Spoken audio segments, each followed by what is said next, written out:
राम राम दोस्तों। मैं राकेश भाई। आज हम एक नए टॉपिक को लेकर आ रहे हैं जिसका नाम है आमवात।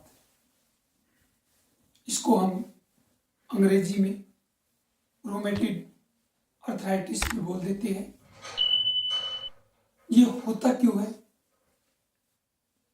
यह क्या है और इसको होने के बाद क्या क्या करना चाहिए, आप वीडियो में अंत तक बने रहे, आपको बहुत लाभ मिलेगा। चरक संहिता उसमें भाव प्रकाश में एक वर्णन आता है आमवात के बारे में कि यह दो शब्दों से मिलकर बना है, एक तो आम, दूसरा वात। आमवात अत्यंत चिकना होता है और उसके कारण यह वात पित्त कफ तीनों को प्रभावित करता है।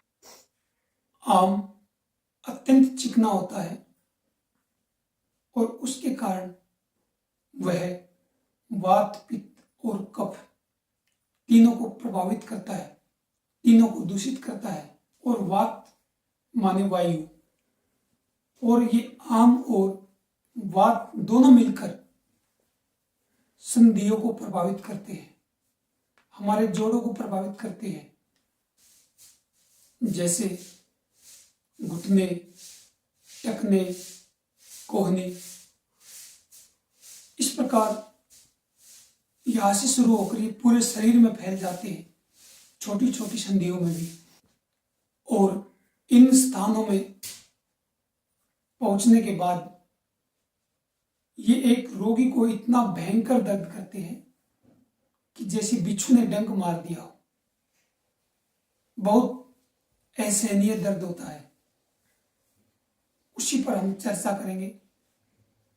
एक श्लोक आता है भाव प्रकाश में, आमवात गजेन्द्रस्य शरीर वन्य चारिण एक एव निहंतायम एरंड स्नेह केसरी। इसका मतलब है, जब शरीर रूपी वन में आमवात घूमता है हाथी की तरह, इस शरीर में एक शेर को यदि हम खड़ा कर दे तो आमवात दूर भाग जाता है। वो शेर कौन सा है? वो शेर है अरंड, एरंड, अरंड, इसके अलग अलग नाम हैं। वह अरंड रूपी शेर उसको बहुत जल्दी मार देता है, उसका खात्मा कर देता है। यह क्यों होता है? जब हम काफी दिनों तक लगातार स्निग्ध चीजें सेवन करते हैं, जैसे दूध, केला, दही और घी, इनका सेवन के साथ साथ यदि हम परिश्रम करें तो आमवात नहीं होगा। और हम इनका सेवन करें और परिश्रम बिल्कुल भी नहीं करें तो दोस्तों आमवात होना लाजमी है, आमवात आएगा ही आएगा। जो लोग ज्यादा मात्रा में स्निग्ध चीजें खाते हैं और उसके साथ साथ पानी भी ज्यादा पीते हैं, तो उन व्यक्तियों को उनके जीवन में आमवात डेफिनेटली पक्का आएगा। ये ध्यान रखने वाली बात है दोस्तों। जब किसी व्यक्ति को आमवात हो जाता है, उसमें हम तेल का प्रयोग करते हैं, लेकिन तेल बाहर से नहीं। हम सोचते हैं कि हमारे जोड़ों में दर्द हो गया तो हर जोड़ों का दर्द तेल से ही खत्म होगा। नहीं दोस्तों, आमवात उस प्रकार का रोग नहीं है। इसमें हम केवल अरंड तेल का प्रयोग करते हैं, वो भी स्नेहन रूप में, बाहर से मालिश नहीं, अंदर से। और तब ही हमारा जाकर आमवात भागता है, आमवात का खात्मा होता है। बाहर से आमवात में मालिश कभी नहीं करनी चाहिए। जैसे आप सभी जानते हो कि हमारे आयुर्वेद में बताया गया है कि कई प्रकार के रोगों में लंघन का प्रयोग करते हैं, मतलब उपवास का। तो आम वात को भी भगाने के लिए, इसको दूर करने के लिए हम लंघन का प्रयोग करते हैं। 5 दिन कोई भी ट्रीटमेंट चलने से पहले, संदेहन कराने से पहले हम 5 दिन तक उस रोगी को लंघन कराते हैं। उसमें केवल सोठ का पानी देते हैं। पानी हमने यदि 4 लीटर लिया तो उस पानी को पकाते हैं और उसमें थोड़ा सा सोठ का टुकड़ा, उसको 1-2 बार दबाकर, मतलब 2-3 बार चोट मारकर उसको उस सोठ के पानी में डाल देते हैं। और जब पानी आधा रह जाता है तो पूरे दिन भर केवल उस पानी का प्रयोग करना है। 5 दिन बाद हम चावल मूंग की खिचड़ी पर निर्भर रहते हैं। उसमें भी चावल बहुत कम मात्रा में और मूंग ज्यादा मात्रा में प्रयोग करें ताकि रोग दोबारा न आए। उसमें हम खिचड़ी खाने के बाद सुबह और शाम जो हमने सोठ शोधित जो जल बनाया है उस गर्म जल को पीना चाहिए। अब प्रश्न ये उठता है सोठ कितना लेना है। तो आप ये मानकर चलो 100 ग्राम पानी में 2 ग्राम सोठ का प्रयोग होगा। आपने यदि 1 लीटर पानी लिया तो 20 ग्राम सोठ का प्रयोग होगा। अब यदि आप 5 लीटर पानी लेते हो,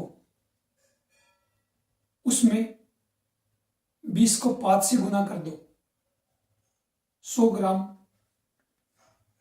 सोठ पाउडर होगा। यह क्वाथ दिन में सुबह केवल 1 बार लेना है। कुछ दिनों तक लेते रहने से आपका दोष मिटने लगता है। ध्यान रहे, शरीर में संचित आम को निकालने के लिए कुछ पथ्यादि क्वाथ का प्रयोग भी करना चाहिए। यह अरंडी तेल से भी ज्यादा महत्वपूर्ण होगा। यदि हम पथ्यादि क्वाथ का प्रयोग करेंगे तो अभी हम आम वात का विरेचन कैसे करते हैं, उसको कैसे निकालते हैं, तो उसमें एक बहुत ही अच्छा फार्मूला है। सोठ 10 ग्राम, निर्गुंडी 10 ग्राम और पानी 200 ग्राम के साथ इसको क्वाथ बनाए। जब आधा रह जाता है तो इसको छान ले और इसमें 25 ग्राम अरंड का तेल मिला ले और प्रतिदिन आम वात के रोगी को पिला दे। इससे आम वात दूर हो जाएगा। आम वात में यदि वस्ती देना है तो 10 मोल के क्वाथ की वस्ती दे। इनके साथ साथ आप यदि देना चाहे तो कुछ आयुर्वेदिक दवाएं, त्रिफला गुग्गुल, पथ्यादि गुग्गुल, एकांगवीर रस, वात विध्वंसक रस, संधि वाताहर रस, आम वातारी वटी, समीर पन्नग रस, आम पाचन वटी, विस्तिंदुक वटी, अग्नि तिंदुक वटी, इनमें से जो भी आपको ये लगे कि ये अवेलेबल हो जाती है, आप रोगी को जरूर दें। सभी नहीं देना है, कोई एक दे। पंचकोल साधित जल का ही प्रयोग करें, इसका ध्यान रखना आवश्यक है। पंचकोल माने क्योंकि आम को पचाने के लिए पंचकोल का प्रयोग किया जाता है। इसमें क्या क्या होता है? पीपली, पीपला मूल, चौवे, चित्रक और सोठ, इन 5 का क्वाथ पंचकोल हो जाता है और इनको शोधित जल ही रोगी को पिलाए। जैसा कि हमने बताया कि जिसका आम बढ़ा हुआ है उस रोगी को मालिश कभी न करे, फिर उसको क्या करें? उस रोगी को आप बालू के रेत को गर्म करके उसको पोटली में डालकर उससे सिकाई करें, सूखी, ड्राई, क्योंकि आम ऐसे ही दूर जाता है। जब आप दर्द वाले जोड़ों पर बालू रेत से सिकाई करोगे तो उससे ज्यादा लाभ मिलेगा। और आम वात रोगी को क्या करे? एक अमरबेल होती है जो पीले रंग की होती है और एक पतले रूप में वो पेड़ों पर ऐसे बिखरी रहती है। पीले रंग का एक जाल सा बनाया होता है, छोटे पेड़ों पर भी होती है, बड़े पेड़ों पर भी होती है। ये रोड के किनारे या खेतों में बहुत जगह आपको मिल जाएगी। आपको करना क्या है, थोड़ी सी अमरबेल लेकर उसको पानी में उबाल देना है।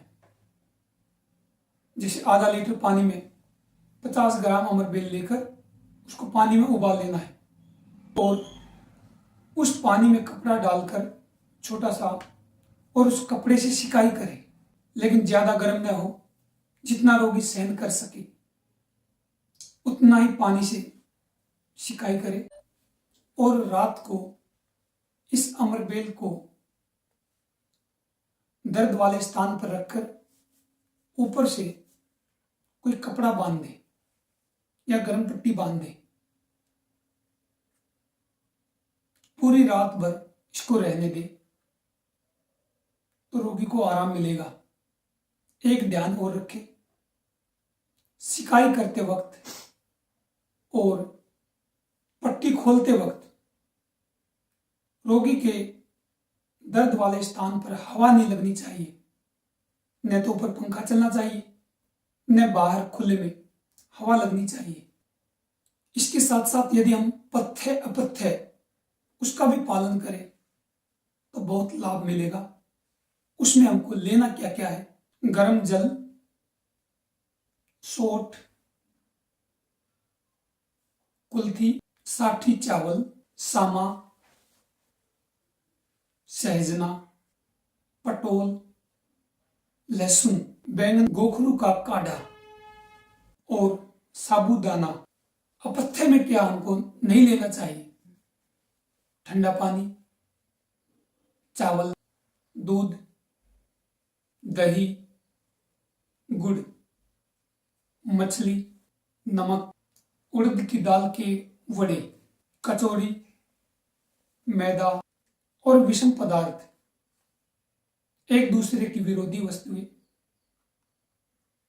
इसके लिए हमने पहले एक वीडियो डाला हुआ है, आप उसमें जाकर देख सकते हो।